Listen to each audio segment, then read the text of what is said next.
In today's video, I'm going to teach you how to use the Circle.so API. Whether you're looking to automate processes or integrate Circle.so into your applications, mastering this API is a valuable skill. Let's dive right in. To get started, you'll first need to log into your Circle.so admin account. This is your base of operations for accessing the various features and settings within Circle.so, and it's where we'll begin the journey of interacting with their API. Once you're logged in, navigate to your profile by clicking on your profile photo. From the drop-down list, choose Settings, and then select API and Webhooks. This section is crucial as it contains the tools and information necessary to generate and manage your API keys and webhooks, components that will allow you to interact with Circle.so programmatically.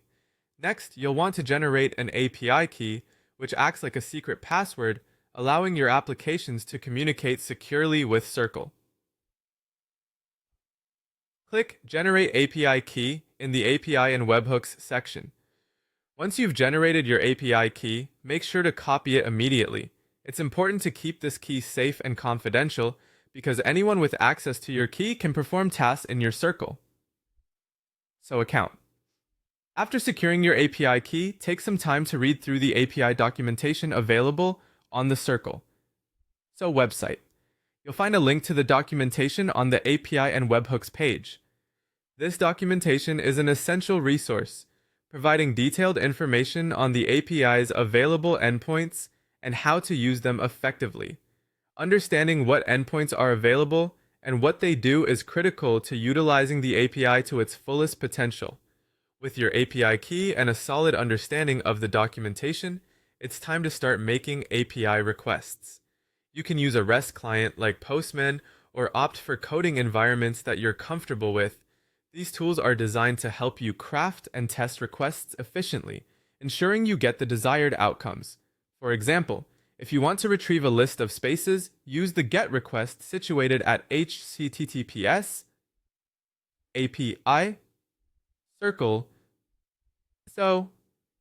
E1 spaces. When crafting requests such as these, it's crucial to include your API key in the headers. Specifically, you should include the authorization bearer followed by your API key. If your goal is to create or update content, you'll use POST or PATCH requests. These requests will typically include a JSON body that specifies the data you want to send or modify. Again, remember to include the authorization bearer token in your headers.